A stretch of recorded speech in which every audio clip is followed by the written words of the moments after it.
In the shed with the best of the net. Spanners ready. I've dropped into the shed studio, and waiting for me here is the music man, Liam Taylor. How's it going, Liam? I'm really good, Spanners. How are you? Amazing. I didn't quite realise that as well as a sound technician and an instrument guy and a music reviewer, you're also a bit of a sound designer as well. Well, I kind of I've tried to do little bits of everything in music and then gradually work out what it is I'm actually good at. I'm not quite there yet. I'm still kind of working out what it is I really should spend all of my time on. So that's why I do journalism as well as composing, as well as music education. And yeah, one of the many things that I do is sound design. So it's easier than getting a job, really, is what you're telling me, is just throwing all these things at the wall and seeing what sticks. I mean, it kind of is a job, isn't it? It takes up all my time. It brings in just about enough money. So yeah, it's millions and millions of little jobs all kind of coming under the umbrella of being a musician in 2019. So credit where it's due, the little stinger that introduced this segment is designed by you, and you've done me a few, and I'm really happy because I feel like a legit radio guy now I've got these. Let's just play a couple more. Spanners is here to help. BBC Radio Cambridgeshire. I am here to help, and now I have a jingle that says so. Talk me through making something like that, because there's like all just random electronic sounds, but how do you make that work? You obviously got experience in making this kind of thing for radio. Yeah, I do these kind of jingles for a couple of different shows that I'm involved in. So the first step is to work out the script, what the words actually need to say, what the keywords for the show are, and that's what you provided for me. And then I found a voice actor, so my good friend Jamie Davidson came into my shed and we recorded a whole different bunch of iterations of these phrases, and we kind of had fun with it as well. So I got him to do some in silly voices and just kind of, just really spent a couple hours having fun with it, messing around. And then the really fun bit for me started, which is where I start to put the voice clips through glitch machines, just randomized noise generators, stutterers, vinyl tear effects, and then I basically just bounce everything through those audio processors, and I'm left with a much, much longer audio file of all this crazy audio nonsense. And then I've got to kind of go through and see which ones are just completely destroyed or unusable, which ones are kind of messed up in a fun way, and which ones are kind of audible but not really that crazy, and then it's just a case of pulling them all together. So you sent me some samples, and there was a couple I loved them instantly. I mean, it is fair to say I'm probably easily pleased, because all this stuff just seems like witchcraft, and you go, oh, it's that, but with spanners. It's like a thing from the radio, but with spanners in it. I'm going to play one now, and I'll tell you what my wife said straight away afterwards, because I love this. A good old grumble with spanners. BBC Radio Cambridgeshire. Now, she said, why does it got a burp at the end? I'm assuming that's not a deliberate burp. That is just how it came out, how it shook out of your little melting pot. I think that's a very, very low-pitched vowel. So I guess that's what a burp is. So she's not wrong. Right. Let's try it again. Now that you're expecting a burp. A good old grumble with spanners. BBC Radio Cambridgeshire. Obviously, no, I know it's not. But once you hear it, you can't unhear it. So, it's a burp now. It's 100% a burp now. It's a feature, not a bug. Absolutely. It's incredible for someone like yourself who can't be bothered to get a real job, to be able to forge all of these professions and trades for yourself. But one thing about being a freelancer, as I am now discovering as I move into that world, is you can't quietly sit at home and expect people to employ you. You have to be an attention seeker. You have to yell to the world, hello, I'm here. I can do things for just a little bit of guitar money. Yeah, this is something that I've struggled with for ages. And it's kind of something that I think with social media is a double-edged sword.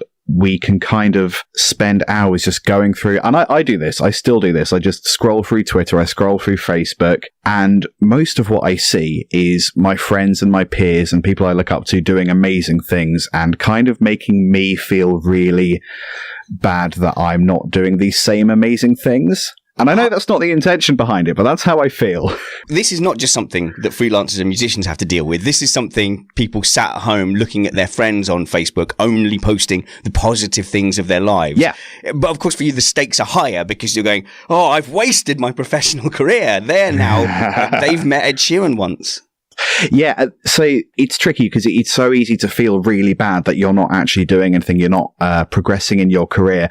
But what you've got to remember is that actually people are only going to post the really positive stuff to Facebook, because why would they share that their quiche was cold? So the thing that I started doing over the winter break was really actively trying to use social media in a positive way. So what I've started doing on Twitter is searching for the key terms that I am knowledgeable about: music composition, music education, guitar, YouTube, social media, and engaging in conversation with strangers on these topics. And it's been amazing. It's completely turned around my experience of social media. You're seeking out basically your people online who aren't next to you. I love the modern world for that. Look, what we're going to do, Liam, is we're going to listen to some music. We're going to find out about the weather. You might even this week get to find out what my favourite kind of weather is.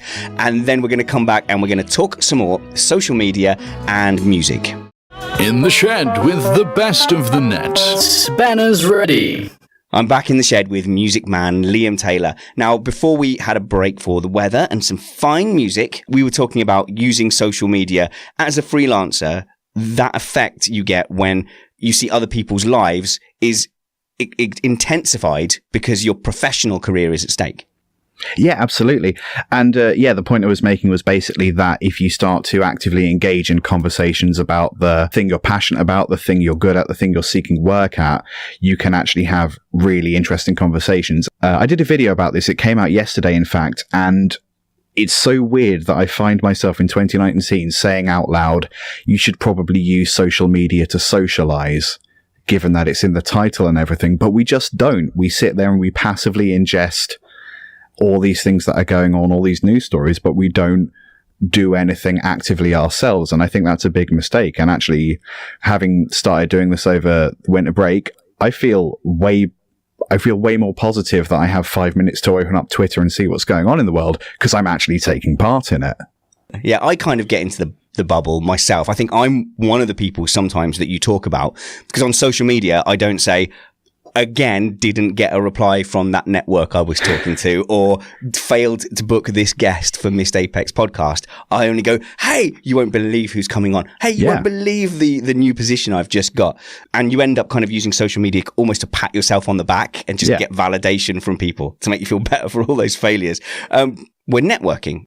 Yeah, exactly. I think as long as you approach it from the angle of you want to have genuine conversations with people that share your passion, rather than the, hey, you need to go listen to my new music video because you also play guitar, you're going to have way more success. Because if you're cringy and too forward about what you actually want from people, they're not going to respond. The same as you posting your music video on Reddit a million times a day isn't going to achieve anything, because no one knows who you are.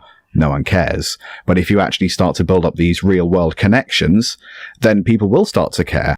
It is really weird that I have to say this out loud. And I thought, when I was writing the script for the video that came out yesterday, I was thinking, this is really obvious stuff. Why am I doing a video about it? And the reason I'm doing a video about it is because it's something that happened in my life, and something that actually took conscious thought and conscious effort to come around to. And it makes a lot of sense.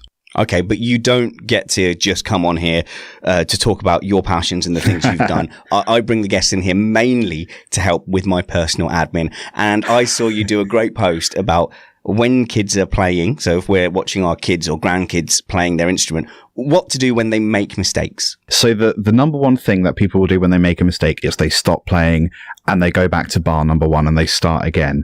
It feels like the obvious thing to do, but actually it's not helpful long term to, learning a piece of music.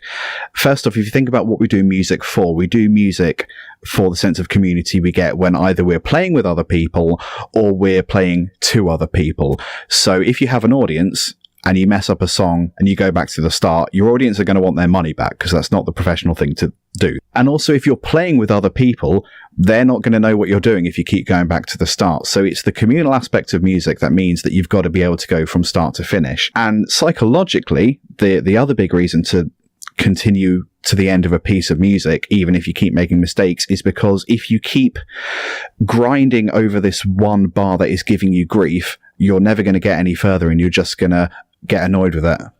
It's in life and in sport and things like that. The game doesn't stop when you make a mistake. Life doesn't stop when you make a mistake. And the performance, the audience doesn't go home when you make a mistake, but you need to be able to work through mistakes and not beat yourself up. I mean, my goodness, you get it here as presenters on a radio station. When you fluff a word, which obviously never happens between 12 and 2, it's very tempting to just start the whole thing again. Right. None of that will do. Everyone start again. But you've just got to accept, okay, what's my plan B when I make a mistake? So what you're telling me is it's going to get better because my son has just started learning the blues, and I kind of get this very repetitive doom ba doom doom doom doom ba doom doom doom doom ba doom. Is that the right? Is that like the blues standard or something? That's the 12-bar blues. That sounds about right. Yeah, it might get better, but then it might get a bit more repetitive because the thing about the 12-bar blues is it's the same 12 bars on a loop for potentially the rest of time. I mean, Status Quo built a career off of doing exactly that, so it might get slightly more musical, but it might not change. Liam Taylor, you can be found on Twitter by searching for Liam Taylor Guitar. Yeah, LT Guitarist, at LT Guitarist is the handle if you want to find me there. I'm also on, YouTube, Facebook, all the usual places. I really struggled to spell guitar, and there's lots of Liam Taylor, so it took me quite some time to find you. But yeah, go give him a follow. Let's have a chat as well. Let's have a nice chat about music. And also at Stabbed Panda as well, if you want. Is it like a music magazine? It's a resource for and a platform for underground musicians. So we write about the musicians underground that we really like, and we also try to give them the resources to further their careers as well. Usually in the form of YouTube tutorials. Liam Taylor, you're a shining star in my dark world. Thanks for bringing music to my life, and thanks for adding some stings to my show. No worries, Spanners. Thanks for having me. See you later, dude. Take it easy.